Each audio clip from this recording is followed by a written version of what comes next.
በተወዳጁ የእግር ኳስ ዓለም ሜዳ ላይ ካሉት 11 ተጫዋቾች እኩል 90 ደቂቃውን ቡድናቸውን በማገዝ በርካታ በአሸናፊነትም በውድቀትም ጊዜ የሚገኙ ደጋፊዎች ናቸው። እነዚህ የእግር ኳስ ደጋፊዎች ቡድናቸው በተለይ ደርቢ ተቀናቃኙን የገጠመ ጊዜ ነውጣቸው የትየለሌ ነው። ሁሉም አበርቺ ጭምር እንደሆኑም ይነገርላቸዋል። በዛሬው ዝግጅታችን ዓለም ላይ ትልቅ የደጋፊ ኃይል ያለውን የሊቨርፑልና ከጨዋታው የደጋፊዎቹ ጸብ የሚበረክትበትን የሁለቱን ተቀናቃኞች ማለትም በቦካ ጁኒየርስ እና በሪቨር ፕሌት መካከል የሚደረገውን ሱፐር ክላሲኮ ደርቢ ጨዋታ ድባቡን፣ ታሪኩን እንነግራችኋለን።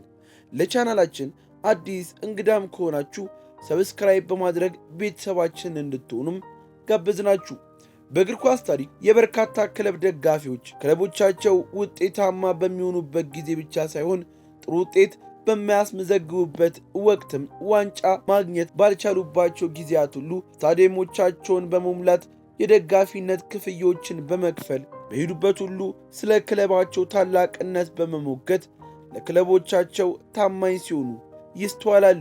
የጁቬንቱስ፣ የዶርትመንድ፣ ማንቸስተር ዩናይትድ፣ የሪያል ማድሪድ ደጋፊዎች ከነዚህ ታማኝ ደጋፊዎች መካከል ቢመደቡም እግር ኳሱ ዓለም ግን የሊቨርፑል ደጋፊዎች በተለየ አግራሞት ነው የሚመለከታቸው። ዩ ዊል ነቨር ወክ አሎን ስታዲየሙ ከነውጠኝነት ይልቅ ጋል ባለ የድጋፍ ስሜትን ይሞሉታል። ከጫፍ ጫፍ በአንድ አይነት ስሜት እየዘመሩ በተመሳሳይ ስልት እየተወዛወዙ አንዳንዱ የክለብ ተጫዋቾችን ማንም ይሁን ምን ኬትም ይምጣ ለክለባቸው የሚችለውን ሁሉ እንዲያደርግላቸው ከነውጥና ከጥላቻም ይከልሉታል። ከመከላከላቸው አይችልም የሚባል እጁን አጣጥፎ የሚቀመጥ ደጋፊም የለም። ሁሉም የድጋፍ መዝሙሮችን መፍጠርም ይችላሉ። የሚፈጥሩትን የድጋፍ ድባብ የትኛውም የእንግዳ ክለብ ስለማይቋቋመው ሊቨርፑል በሜዳ የተሸነፈባቸው ጊዜያት በጣም ጥቂትም ናቸው። ለየትኛውም የእግር ኳስ ቡድን አሰልጣኞች ወደ አንፊልድ ተጉዞ መጫወት ፈተና የሚሆኑበት ነገር ዋነኛው ለዚህ ነው። ለምሳሌ እንኳን በሕይወት ዘመናቸው ጥቂቶች ብቻ የሚቀዳጁትን የእንግሊዝን ትልቁን ማዕረግ ሰር የተቀበሉት የቀድሞ የማንቸስተር ዩናይትድ አሰልጣኝ ሰር አሌክስ ፈርጉሰን ስለ ሊቨርፑል ደጋፊዎች ሲመሰክሩ ከባዱ ጨዋታ በሊቨርፑል ሜዳ የሚሆነው ነው ብለው ነበር። ታዲያ አንፊልድ ከንጋት ኮከብ እስከ ሚስማር፣ ከዳፍ ትራክ እስከ ማናንሼ፣ ከክቡር ትሪቡን እስከ ካታንጋ የሚናወጥበት አንድ መዝሙር አለው። በእንግሊዝ አፍ ዩ ዊል ነቨር ወክ አሎን ሲሆን በግርድፉ ወደ አማርኛ የመለስነው ጊዜ ግን በፍጹም ብቻህን አትጓዝም የሚል ትርጉም ይሰጠናል። 75 ዓመታትም ሙሉ በጽናትም የተዘመረ መዝሙር ነው። የታማኝነት፣ የተስፋ፣ የአንድነት ምልክትም ሲሆን ለመጀመሪያ ጊዜ የተጻፈው በ1945 ሮጀርስ ሃምርስቴን ቢሆንም እውቅናውን ያገኘው 1956 በተመሳሳይ በተሰራ ፊልም አማካኝነት ነበር። እያንዳንዱ የሊቨርፑል ጨዋታ ጊዜ ከሚከፈቱ 10 ምርጥ መዝሙሮች መካከል የመዝሙር በስታዲየም ውስጥ ይከፈትም ነበር። በእርግጥ ይህ ብቻ አልነበረም። የጆን ፎ ኬኔዲ ግድያን ተከትሎ ደግሞ ለ4 ዓመታት በተከታታይ ክለቡ ወደ ሜዳ ሲገባም ተዘምሯል። ይህም መዝሙር በሚያሳዝን ሁኔታ በሚያዝያ 1963 በኤፍኤ ካፕ ግማሽ ፍጻሜ በሌስተር ሲሸነፉ የሊቨርፑል ደጋፊዎች መዝሙሩን እየዘመሩ ነበር። ሌላው ዓለም በደጋፊዎች የሚናጥበት የቡድኖችና የደጋፊዎች ደርቢ የላቲን አሜሪካው ትልቁ ደርቢ ነው። እግር ኳስ ከስፖርት በላይ በሆነበት በላቲን አሜሪካ አንድ ጨዋታ ግን ከሁሉም ጎልቶ ይታያል። እሱም አርጀንቲና ውስጥ በቦካ ጁኒየርስ እና በሪቨር ፕሌት መካከል የሚደረገው ሱፐር ክላሲኮ ደርቢ ጨዋታ ነው። ይህ ግጥሚያ ጨዋታ ብቻ አይደለም፣ የአርጀንቲናን ታሪክን ማህበረሰብ አወቃቀርም የሚያሳይ ጭምር እንጂ። በሱፐር ክላሲኮ ታሪክ የሚጀምረው በ1990ዎቹ መጀመሪያ ላይ ሲሆን ሪቨር ፕሌት በ1901 በቦነስ አይረስ በላቦካ ሰፈር ውስጥ የተመሰረተም ነው። ከጥቂት ዓመታት በኋላ በ1905 ቦካ ጁኒየርስ በተመሳሳይ ሰፈር ውስጥ ተመሰረተ። ሁለቱም ቡድኖች የተፈጠሩበት አካባቢ በመቀራረቡ የተነሳ ከፍተኛ ፉክክር መፈጠር ጀመረ። ሪቨር ፕሌት በኋላ ኑኔዝ ወደሚባል የሀብታሞች ከተማ የተዘዋወረ ሲሆን ይህም ሎስ ሚሊዮናሪዮስ ሚሊዮነሮች የሚል ቅጥም ስም ሊያስገኘው ይችላል። ቦካ ጁኒየርስ እዛው በላቦካ ውስጥ የቀረም ሲሆን ቡድኑም በሰራተኛ መደብና በተራ ሰራተኞች መደገፍ ጀመረ። የሪቨር ፕሌት ሞመንታል ስታዲየም በአርጀንቲና ውስጥ ትልቁ ሲሆን ከ70,000 በላይ ደጋፊዎችን ባንዴ መያዝ ይችላል። በርካቶች ስታዲየሙ የክለቡ ሀብትና ታላቅነትን ይወክላል ብለውም ይናገራሉ።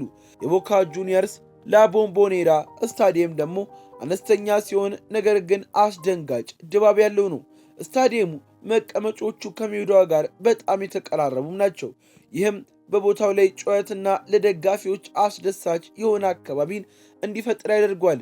እነዚህ ስታዲየሞች የሁለቱን ቡድን ደጋፊዎች የተለያየ አቋምና የሶሻል ስታተስንም ያሳያሉ። ባለፉት ዓመታት ብዙ የሱፐር ክላሲኮ ግጥሚያዎች ታሪክም ሆኗል። በጣም ዝነኛ ከሆኑ ጨዋታዎች መካከል አንዱ ደግሞ በዲሴምበር 9 2018 የተካሄደው ነበር። ቦካ ጁኒየርስ እና ሪቨር ፕሌት በደቡብ አሜሪካ ትልቅ የክለቦች ውድድር በሆነው በኮፓ ሊበርታዶሬስ ፍጻሜ የተገናኙበት አጋጣሚ። ይህ ግጥሚያ በጸጥታ ስጋት የተነሳ በማድሪድ ስፔን ነበር የተካሄደው። ጨዋታውን በጨማሪ ሰዓት ሪቨር ፕሌት 3-1 በማሸነፍ ታሪክ መስራት ችሏል። ሌላው የማይረሳው ጨዋታ በአፕሪል 24 1996 በኮፓ ሊበርታዶሬስ ሩብ ፍጻሜ ሁለቱ ቡድኖች የተገናኙበት ጊዜ ነበር።